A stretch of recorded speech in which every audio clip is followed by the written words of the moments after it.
Time doesn't erase murder, it just hides it better. They said the case was closed. They said no one was watching, but someone always is. Enter the shadows, where every whisper is a clue, and the line between justice and obsession disappears. This is Santana True Crime.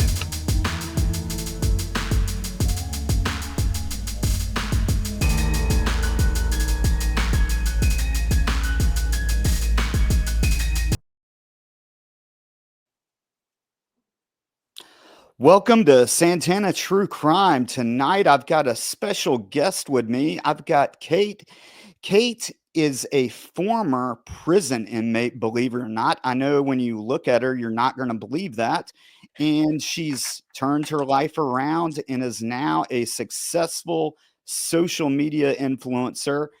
Kait, welcome to the show. Thank you so much for having me. I am excited. So I was watching your videos on TikTok, and what's really weird about this, and people can judge me all they want, but your videos are incredible. You were talking about your time in prison, and I thought it was so fascinating because I've had other people on that talk about the male prison system, and they Mhm. seem to be just exact opposites. When I hear about male prisons, it's very much you come in, they check your paperwork. And what I mean by that is your cellie checks your paperwork. And if you're a sex offender, you're going to get jumped right away. And you also have to know of which car which is a slang term for a gang, to line up with. The races are very divided. And when I'm hearing your stories, it sounds polar opposite from that. Yeah, it women's prison, and that's what I thought before I got there. I was scared to freaking death because that's how I thought it was gonna be. I was like, oh my gosh, I'm about to get jumped for sure. But it's not like that at all. I was also in an open dorm prison, so we didn't have cells. It was just rows and rows of bunk beds. And nobody really asked anybody. Like that was kind of known. You don't ask anybody what their charges are. You just you just don't. Can we start out with what your life was before prison and what led you to prison? Because I think that's important just for people to understand how far you've come with all this as well. Uh, I don't need to hear your entire life story, but what were you involved with before you got arrested? Yeah, so I was a wild child. I started partying young, like by 13 I was already smoking weed, smoking cigarettes, drinking.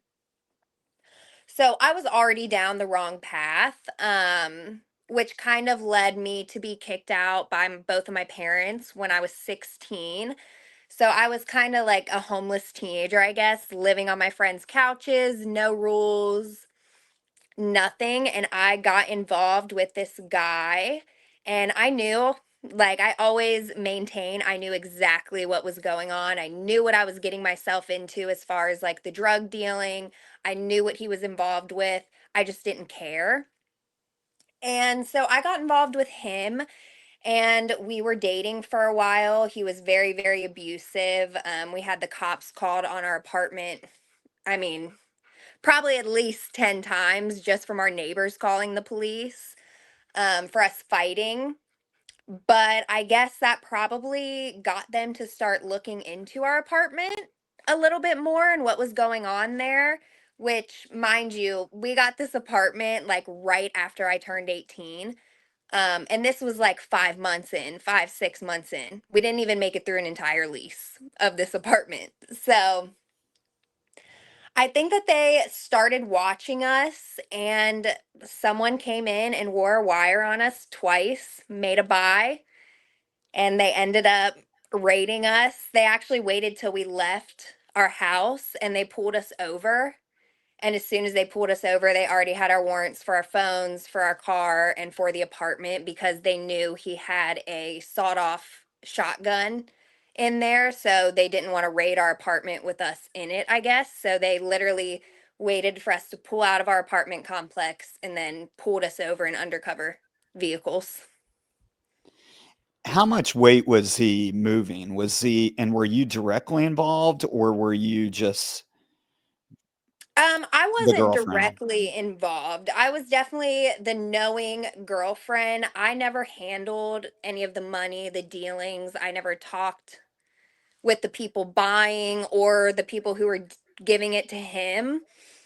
Weight wise, we weren't like pushing kilos, but I would say we would usually pick up, mostly we had cocaine, but we did dabble in meth and Molly as well.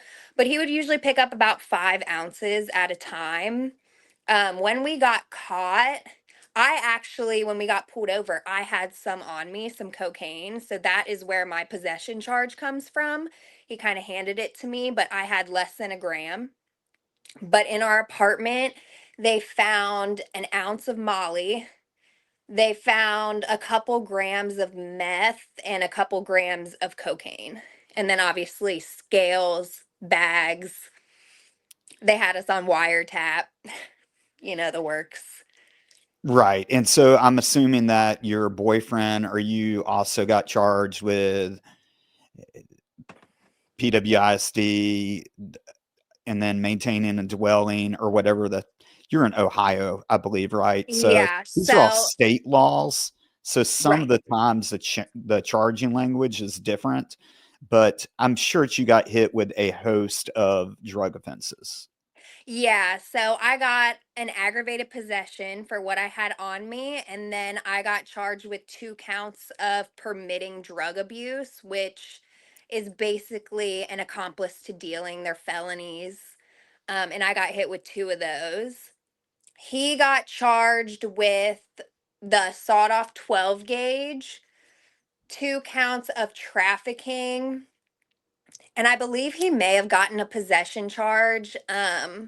I think he took a deal and started working for the police because he did not go to prison and I did. And he got the trafficking He charges. absolutely did then. Yeah. And that's so common. Right. I mean, when I was a police officer, we did that all the time. And a They had lot of offered that to me as well, that they would drop all my charges down to misdemeanors, but I said no.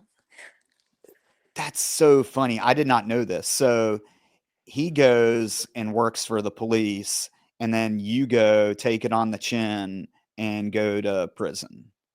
Yeah, pretty Did you plead much. guilty? Yeah, so I basically didn't even get to the convicted part. So I was trying to do what they call pre-trial, like in lieu of conviction is what I was trying to do. And it took me almost a year to even be convicted. I was out on bond. And meanwhile, out on bond, I mean, the cycle of abuse, I would like to punch myself in the face now. But I kept breaking that no contact order. We both did. We kept getting caught together, like out on bond with a no contact order. So I think by the time it got to court, when I was ready to be convicted and sentenced, they were like already so done with me at that point that they were just like, whatever, he took the deal, we'll just put her in prison, kind of thing. So how much time did you end up getting? 3 years. And I've got a picture of you from that time. Yes. Oh my God. Was that your original mugshot, or was that taken? No, I actually haven't been able to find my original mugshot. That is taken when I was going to prison. So that is after the third time I violated my no contact order out on bond. And then they kept me in jail until they sentenced me to prison. So that was my Wow. second mugshot. And you're smiling in the picture for those that are listening to this, which is kind of funny. Did you really realize the gravity of being convicted to 3 years and what 3 years actually meant? I thought I was going to do like a program, is kind of what I was like, the other inmates in there were telling me. So I didn't really even think that prison was like a possibility. Like that wasn't what I was thinking. Now, my public defender, when I got to my sentencing hearing, he told me before I even went up to see the judge that they were going to sentence me to 3 years in prison and that we were going to file an abusive discretion appeal. So I knew prior that I was getting sentenced, but I that whole day was just like a blur. Like I was hysterically crying. Right after you get sentenced, I don't know if it is like that in every jail system, but when you get sentenced to prison in the jail I was at, they have a mental health counselor come and talk to you. And I'm like so surprised I did not end up in the mental health unit because I couldn't even like form a sentence. I was crying so much. What was that like when you walked into prison for the first time? Um, Terrifying. Absolutely terrifying. A little bit of relief because the jail I was at was a 4.5 hour drive to the prison. So I was in a van with like 8 other girls shackled on my wrist and my feet for 4.5 hours on a bumpy ride. So it was a little bit of relief just to be out of the car. But knowing that this is where I was going to spend the next 3 years of my life was like, oh my God, I didn't know what to expect. It was the fear of the unknown. Like I truly believed I was going to get beat up. I didn't know if I was going to be raped. I didn't know what was going to happen to me. I don't know. I didn't know if I was going to become someone's bitch. Like those are the things that I'm thinking in my mind, to be honest. No, I think that's a natural reaction. So, I mean, I'm sure a lot of people have thought about, if I were to go to prison, do you find the biggest guy and punch him in the face to try to get Right. respect? Or are you the one that hopes that he's got a lot of commissary to be able to bribe people with? I'm I don't think that you're alone in that at all, and that's a perfectly rational thought process. Can you describe what the prison looked like and smelled like? Is it nasty? Oh my God, the smell. Yes. So the prison I was at, it's like a big farm. Um, there's different housing units. There's like 6 or 7 different housing units, but none of them are connected. So even like the cafeteria, you have to walk outside from your unit to the cafeteria. Everything is separate. Everything is a separate building. And in the middle of this building is like a huge yard, and they have a baseball field, a walk jog, basketball courts, hacky sack courts, bleachers, and then there's like a road that goes around. It's just like a huge farm with 3 gates. We have the baby program there, so there's like a separate little place that has also double gates because they allow we're one of the prisons that allows some of the mothers to keep their children in there. And Oh, that's wow. like completely separated. It's in the prison, but they have no contact with general population at all, but we can see them. But we can't, like they're not out on the yard with us. They're completely separate. So, you spoke about this earlier, that Mhm. you were in kind of a bunkhouse. When you get out of the van and you go, I'm sure you're scared, like you were saying before. And do you meet anyone right away, or are you talking with the people in your van? Are you making any connections? Oh, yeah. So I was talking to the people in my van, and a couple of those girls, we had been in county for a few weeks together already, and we knew that we were both going to be going to prison and likely going to be on the same ride out. So I met some friends. I met a bunch of people. Like some of the girls I rode out with had said they had been to prison before, and they were telling me it wasn't going to be scary and it wasn't going to be bad, and it's not what I think, but I just could not believe them because I'm just like in my head thinking, okay, I don't know if your bad is the same as my bad. Like, I Right. don't know what, because you've already been here and you're going back. So I don't know what your definition of bad could be, but I don't think it's the same as mine. So they were trying to like make me feel better. I think because of my age, a lot of people, like a lot of the women, I think it benefited me, honestly, because they were missing their kids. And a lot of them kind of like acted like I was their kid, like took me under their wing. They just kept calling me a baby. They're like, this is just a baby in here. And so I do think that played to my benefit in that way. Like people weren't as mean to me. I think I look very innocent. I look very young. Um, and I looked very scared because I was. And you were 19 or Yeah, 8. by the time I got to prison, I was 19. Yeah. Okay. So you're 19 years old. You probably do look like a baby compared to people that have been there for a while. Yeah. And I mean, Inside the I'm prison. 29 now. So just imagine me looking 10 years younger than this. Like I looked like a baby. And for those that are listening to this, she does look very young. And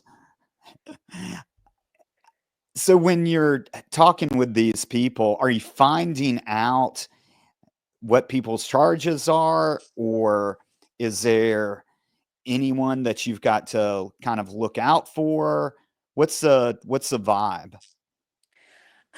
No, not really. Like the people I rode out with, like mainly was like drug charges. I rode out with a girl who was in there for not paying child support.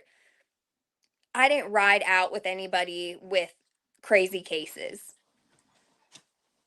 And then once you get there, you go to admissions for 30 days.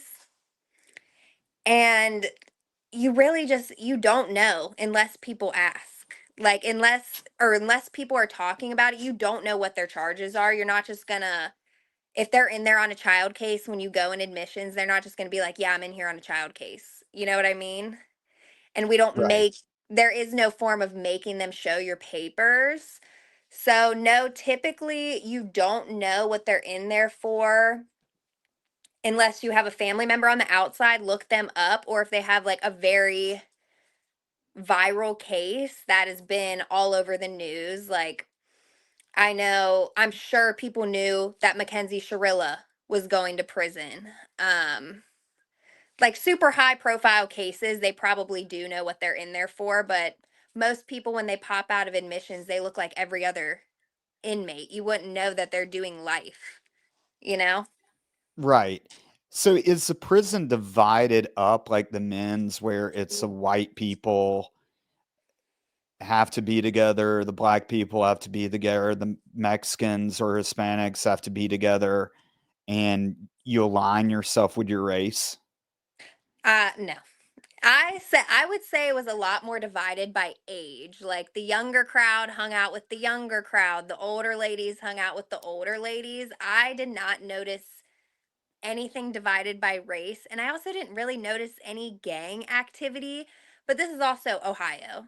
You know what I mean? In a different woman's prison in a different part of the country, it could be different, but I did not notice any of that when I was there. Is there any fighting that you witnessed, or is everyone pretty chill? No, there's tons of fighting, mainly about girlfriends. Typically what they would fight about. They have tablets now, but when I was there, we only had wall phones, and it's 10 wall phones shared between 500 girls in one unit. So like on the holidays, you'd be waiting in the phone line for like 2 hours, 3 hours, and people would get annoyed and they'd fight. There's two microwaves between 500 people. Oh, That was a big fight. I don't know why they don't do something about that. And then, I mean, I saw a really crazy fight one time. I saw this girl literally, this life or Beth Doty, she split this girl Jenna's head straight open with a lock in the sock. do you know it was over? Yeah, so that Jenna girl called Beth a chomo. Oh, Um, and she wasn't, I guess. She's just a murderer. She was a part of some like weird death demons. That was the cult she was a part of. I don't know. She was weird, but she was super, super quiet and weird. So she did give off like, they all kind of have that look about them, like a Right. child case. It's like she's weird. Something's weird about her. And she called her that. And that's why they say, got to watch them quiet ones, because she was the last person I would have expected to do something like that. I never heard her talk ever. Can you tell us about anyone else that you were in prison with that people may know or had a more notorious case? So, people are super interested in the Sherry Brooks case. She has a documentary out called Goodnight Sugar Babe. Sherry actually died. She's not no longer with us. I was in prison with her. She lived like 5 beds down from me. And I've talked very candidly about like how horrible, you want to talk about smells in prison. Sherry Brooks traumatized me. She Did she was just in a not take showers? no, like to the point where the COs every couple weeks would have to force her to take a shower. She was in a wheelchair. I don't know, it was like she was rotting from the inside out. She was just like the nastiest thing. I always describe it as like, you may not know, but there's this SpongeBob episode where he eats this like onion soup, and every time he talks, it's like a green cloud that follows him everywhere. And that was what was following Sherry Brooks's wheelchair. Like Ah, for minutes after she would wheel past you, it still linger. She was despicable. And she didn't even really get charged. She only did 5 years. oh She wow. barely got charged for the crime that she was a part of. And she was like the mastermind. So she was a sick predator. She basically plotted to have this mentally handicapped girl murdered and stole her baby And she and got had 5 years. yeah, because she only got charged with obstructing justice. She had her son and his girlfriend actually do the murder. They're doing life. That's insane. Yeah. But doesn't surprise me at the same time. Right, and she was like a sexual predator. She had had like multiple of her own children taken away for like molesting them. She had a special fondness towards little girls. She's a freak of nature. She literally looks like Jabba the Hutt on meth. Like if you put up a picture of her, that's exactly what she looks like. That's awesome. I'll have to have ChatGPT actually make that. Yeah, Was it's gonna uh be Sherry Brooks. was there anyone that I guess my question is comparing it to the men's prison, you talk about, or people have talked about in the men's prison, how you have to worry about being raped by some people. Is there anything like that going on? Or is there anything like where someone's making you be their girlfriend? Um, No, I never had that happen to me. I was one of the few, and actually one of the older ladies when I first got there told me, if you're not gay on the outside, don't come in here and become gay. And I stuck true to that the whole time. So plus, I had just gotten out of a domestic violence relationship, and that is what a lot of the prison relationships are domestic violence relationships. They're just constantly fighting each other, dragging each other out of their cottages. Like it's a mess. Um, so no one really tried to make me be their girlfriend, and I don't think anyone was getting like raped. It wasn't like that. It wasn't that kind of danger in Okay. there. Like the COs were like a little creepy. Like there was definitely some that was creepy. One of the third shift officers would come and watch me shower every day Is in the this a morning. female? No, it was a Obviously. male. So there's males milling around as well. Yeah, there's men COs. And they're in the shower facilities. Yeah, it's an open dorm prison. Some of them are respectful and will just like yell into the bathroom area. Some will walk in there and some will wait in there. One of the sergeants that was in my cottage a couple years after I got out, he actually got busted in a human trafficking ring. and he was the sergeant in the women's prison. That's crazy. I Yeah, it would is think that crazy because I men would wonder. not be allowed in that area. No, they probably aren't, but who's going to stop them? There's Right. not enough female guards. It's predominantly men COs. I just don't think there's enough women who want to do that job. Yeah, that makes sense. One of the videos that I saw that I thought was actually a really interesting idea is that you had some fake boyfriends on the outside that would like fill up your commissary with funds. Hmm. So Yeah, you can go compare ahead. that with the men where they will have a wife on the outside that they marry, even though they may never leave the prison. And that's kind of a way for them to get stuff from the outside world because some women have a thing for that. And Hmm. obviously, I've seen this on social media where women will say, like, hey, I'm Mary. Here's my number. I'd love to talk.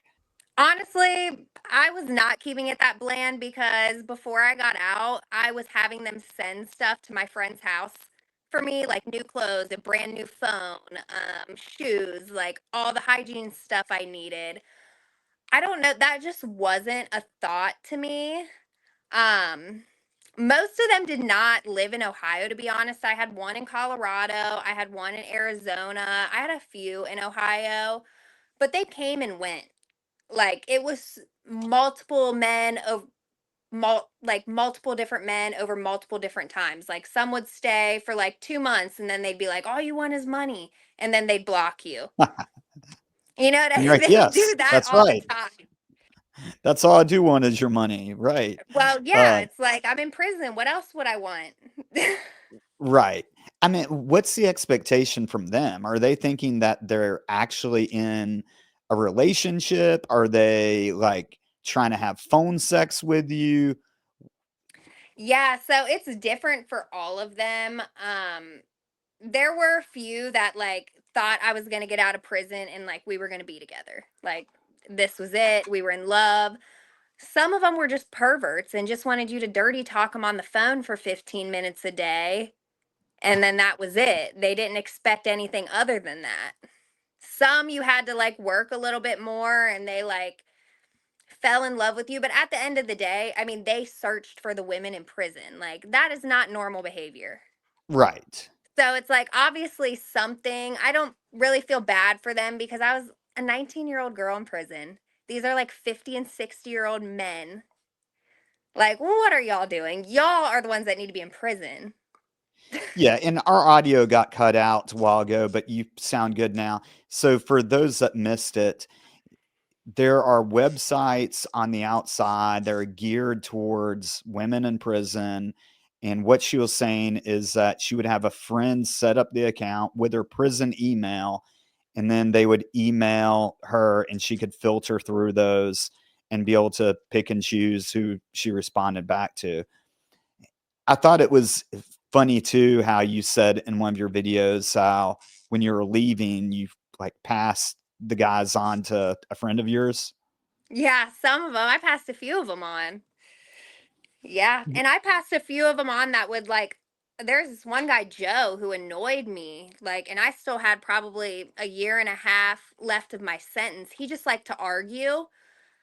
All the time wanted to argue with me, constantly writing me on JPEG, cussing me out. And so I just gave him to a girl who lived in the bunk next to me, and she started talking to him, and he started giving her money instead, and he just annoyed me too much, so I dropped him and gave him to somebody else. How I much money got some of mine from other girls. is there a max of how much money you can have in your account in prison? No. Do you mind sharing with how much money you were able to get around ballpark figure? Oh, I couldn't even tell you a ballpark figure. I would say I was spending 500, at least $500 a month for. I was probably only broke the first 4 months of my stay. So for 2.5 years, I was spending $500 a month. And I came home with almost a $5,000 check. Plus, I had a brand new Wow. iPhone. brand new clothes, brand new shoes. All I did was be on the phone. That was like my full-time job in prison, is just talking on the phone all day long, especially towards when I knew I was about to get out. I went like really hard on the phone, trying to get as much as I could just to set myself up. You know what's really funny about this is you did that in prison and now you make TikTok videos. You've got a huge following, which is the same concept of just working your ass off with your phone. And I It's know the that gift of gab. That oh is yeah. what that is the gift that I have, is the gift of gab. Well, not only that, but just the consistency Mhm. is the key Work because a lot of ethic. people get burned out. I don't really enjoy making social media stuff. I enjoy doing this. I enjoy talking to people, Right. but the social media aspect of it is just for me a way to promote and get myself out there. Mhm. But to have that skill set that you have where you're willing to grind it out to be able to make something for yourself when you leave, that's very impressive. I had to. I just all you have time to do in there, if you use it correctly, like that truly scared me straight.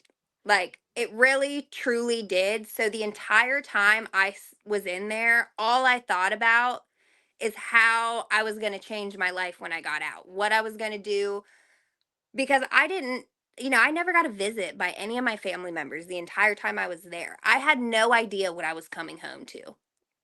I just assumed it was by myself. I went to a halfway house because I was technically homeless. Went to a halfway house for 6 months and saved even more money. And then finally got my first apartment and had enough money to get that apartment and a car. And that's how I did it. But I knew I wouldn't have been able to do it without that. I wouldn't have been able to do it without that lump sum of money. I don't know what I would have done. I wouldn't have had, and I didn't have another choice, basically. Yeah, and I don't think that there's anything morally wrong with doing that. I mean, you were a 19-year-old to early, 20-year-old surviving, and I mean, these guys, you didn't rob them. They knew what they were getting into. Was that a common thing for women to have these large bank accounts in prison? Mm, some, I would say some had even larger than mine. A lot of women do have a pretty decent amount of money, but then there are a lot of women who don't have a dollar. Literally not a dollar. So it's pretty 50-50, I would say. Are you sharing with people? Do people hoard? Is there anything that you go on as like a group? Yeah, so we would cook as a group. You would cook with your friends. Like that was the most cost effective way to do it. Like you throw a sausage, you throw the tortillas. And typically I would cook with my friend Kaylee, who I post a lot about, or my friend Asia, the other girl in that picture. We would cook together a lot. Hoarding, people would hoard food. I had a bunkie who would hoard rotten food. It was Ugh. disgusting, and I would have to yell at her constantly. Oh, she was gross. Um, but no, I don't know. We would share. I wouldn't just give people stuff, if that's what you mean. Like I wouldn't just be like, "Here, take this." Like I would only do that if I really felt bad for someone, and I would give them hygiene. Like, "Okay, you just popped out of admissions, you don't got a dollar, and you don't have deodorant or toothpaste. Like, you can have my deodorant and toothpaste. Like, that's fine." But as far as food, no. We only got to shop twice a month. You had to keep all you had. Right. What was your mindset after that first year or so? Are you starting to does it feel like it's dragging? No, time flies in prison. I think it's because it's so routine. Like, and I'm still like that today where I keep myself busy all day. And that's what I did in prison. Like, I would make it a routine to go work out every day. I would make it a routine every time the yard opened, I'd go walk the walk jog. I just had a strict routine every day, so the days just flew by. I don't know how to even describe it. I don't feel like I did 3 years. The first 6 months was super slow. That was hard times. And probably like the last like 3 or 4 months like of the anticipation of getting out slowed it down a bit, but all that time in the middle flew by. I'm assuming that you're watching yourself grow during that time too, because you went from this girl that was hanging out with a guy that's abusive, and you're in an apartment that's selling coke and meth and Mhm. probably some other things as well. And did you realize your mistakes, or are you like, when did that transition happen? Um, I think it took a little bit longer for me to like truly like I always never said I was innocent. I've never said that, but to truly understand my guilt in it, I think that took me just age-wise longer. I don't even think I learned that in prison. I think that was something I came to out of prison. But as soon as I got there, I knew it was going to be a good thing for me. And I knew, like, I just kept telling myself, if I can do this, I can do anything. And I just gained more confidence in myself. It really put so much confidence in me. And because I truly did my time alone, like, truly alone, like, with no one, my family not visiting me, nobody putting money on my books, everything I did, I had to figure out myself. It gave me such a confidence, and I knew I would never be back. And in a way, it saved me from the relationship I was in. I say it all the time that I had no will to live before I went to prison. Like, I didn't care if I died, I didn't care if he died, but I truly only thought that that was the only way out of the situation I was in, is that one of us had to die. And so I didn't care which one it was. I didn't care if it was me. I had zero care of my life at all. But when I went to prison, I had a will to live, and I knew that it had saved me from something terrible. And a girl commented on my TikTok the other day, and it made me rethink it, because I was saying how I prayed to God, like when he would leave, that he would get in a car crash and die. I would pray, like, get me out of this situation, take me out, strike me by lightning. And some girl commented that going to prison might have been God's answers to your prayers. And that truly it might have been. Compare that to what your thoughts were about yourself and your life after you left prison and you're in that halfway house. Are you hopeful? Do you have any ambitions? Yeah, I am super hopeful. I know at that point I can do anything I want. My main ambition, I wanted to live life. I feel like I wasted out on a lot. I wanted to do things that people didn't think I could do. I wanted to travel. I wanted to experience things. So, about a year after I got out, me and my pit bull drove across country and moved to California, and we lived there for 4 years. Um, well, like 3.5 during COVID too. So that was a time in itself.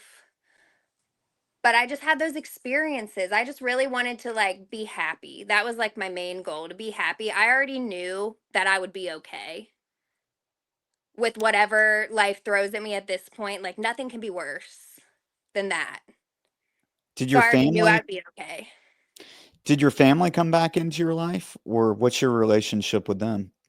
So we're very close now. I think they were kind of ready to have me back in their life, probably even while I was still in prison. I just wasn't really ready.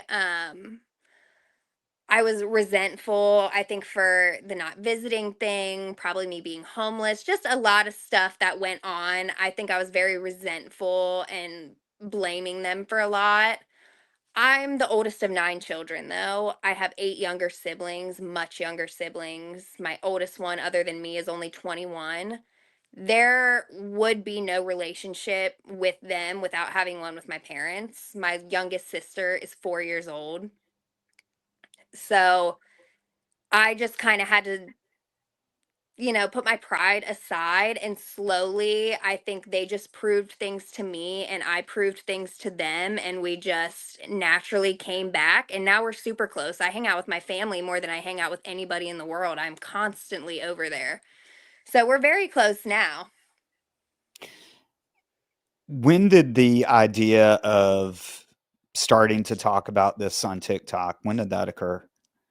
Mm, so I had mentioned it a few times. Like, I've never been shy. It's never been something that I've like hid from anybody. Anyone who's met me in person, this is something you find out about me very early on.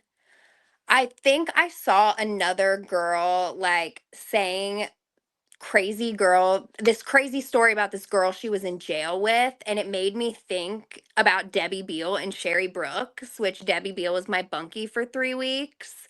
So I was like, all right, I'm just going to talk about Debbie Beal. And the video got 8 million views out of Wow. nowhere. So then once I saw that, I just kept rolling with it, and I just kept full steam ahead, and I didn't stop posting about it. Do you ever just stop and think about that you used to be homeless and now you've got over 8 million people wanting to hear something that you're talking about? I That's think it's incredible. insane when people are commenting saying like I'm so inspiring. I'm like, I would have never thought that anyone would say that anything about my life was inspiring. I have just feel like it was just trauma after trauma after trauma, but the inspiring part is that I'm still okay. I'm still smiling, I'm still happy, and I'm doing better than people who haven't been through what I've been through. So I don't know. It's really cool to see. I did not expect it to blow up, and I did not expect people to be this invested in my story. And it's very nice to see. It's very, very nice. So you've got over, I believe it's over 128,000 followers on TikTok. Yep. So you've got people, it's just so insane that you've got that many people that want to hear you speak. And that's going to continue to grow week after week. Hopefully. What's in the future for you? Are you going to expand this? Are you going to get into podcasting? What's next? I would love to get into eventually some type of advocacy work. I am very passionate about prison reform because I've seen firsthand like how treacherous it can be in there. Um, I am starting a podcast with a fellow ex inmate. That is in the works. It's going to be called Pretty in Prison, and it's going to be me and this girl, Kat. I will post on my TikTok when that comes out, but that is in the works. And we're going to just be talking about girly things in prison and dive into like some of the cases of some of the girls that we were in prison with, because Ohio has bred some very very interesting women, that is for sure.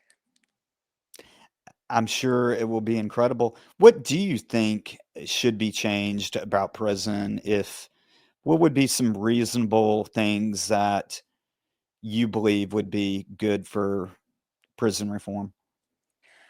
Number one, I think they need to reform the parole board. I am specifically passionate about juveniles in the prison system. I know it's a hot take, but I personally don't agree with trying juveniles as adults. I think if we as a society don't even let them buy a pack of cigarettes, we probably shouldn't put them in there with hardened criminals and expect them to change their life. Um so I'm very passionate about that. So I would say start there, which I don't think that's ever going to happen. But I would like to abolish trying juveniles as an adult. I think that they should be in a juvenile detention facility.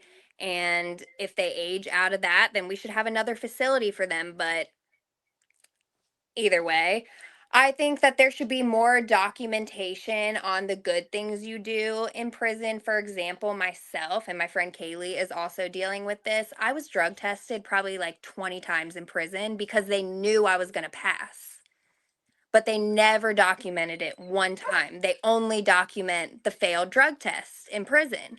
And I feel like if they document the good stuff as well, it could really help. One, let people out who don't need to be there. Everyone complains about their tax dollars going to prison. Well, then we need to start letting some of the people who have been reformed out. We got to start letting them out. I would definitely make the programs that were available in the prison I was at. I would make it more accessible to all the prison systems because I think they're really helpful. The colleges, the cosmetology, even the coffee shop we had. Like, people don't realize I was in prison with girls, full grown adult women who didn't know how to read. Them just Right. working as at something as simple as a coffee shop, learning how to exchange money, that could be an invaluable skill to them. And I think that prison should focus more on reform rather than punishment, which is what everyone says, right? Yeah, and I would agree that with when someone is going to enter back into society, if they enter back without any skills and they can't read and they don't have any type of trade, they're going to probably reoffend. Right. I mean, this isn't someone that you're talking about that is in jail for murder for the rest of their life. And I'd Right. assume that with juveniles, there'd be some exceptions too of why they're There are tried as always adult. exceptions. You Right. know, there are truly deranged kids who it's not safe for them to be in society. But it's also like, I don't know, a one-off event. How can you judge, a 16-year-old kid for the rest of their life and say that their life is completely worthless? Because I know in the situation I was in, maybe I understand it from a different perspective because it could have been me so easily. If the guy I was with who was hitting me all the time, if he told me to make a phone call like my friend Kaylee did, I wouldn't have questioned it. I'd have made the phone call. And I could What be happened sitting with there. Kaylee? Basically, she was in an abusive relationship. She was a minor, she was a juvenile, and she made a call. She has knowledge of the robbery. She knew there was a robbery going to happen, and she made the fake pizza delivery call. Her boyfriend and his brother went to rob the pizza guy and killed him. She wasn't at the scene, but she got charged under the felony murder law and tried as an adult and got 18 to life. And they just denied her at her first parole board hearing. She's done more than half of her life in prison. And that's especially crazy when you think about someone's brain isn't fully developed till they're 30. They used to say 25 or something. Now Yeah, they're saying 30. And so I'd completely agree with someone that's essentially she's a non-violent offender. She didn't she wasn't even actually there, pull the and it's never right, been disputed. Like, right. not the prosecutor never said it, nothing, but that is a felony murder law. And I just think that her life shouldn't be wasted. She's 35 years old now. She spent Do you stay in touch more. with her? Yeah, I talk to her all the time, like every day, through their messaging system. I actually, if you ever get curious, I have a ton of videos on my page. It's under the playlist Kaylee's Story.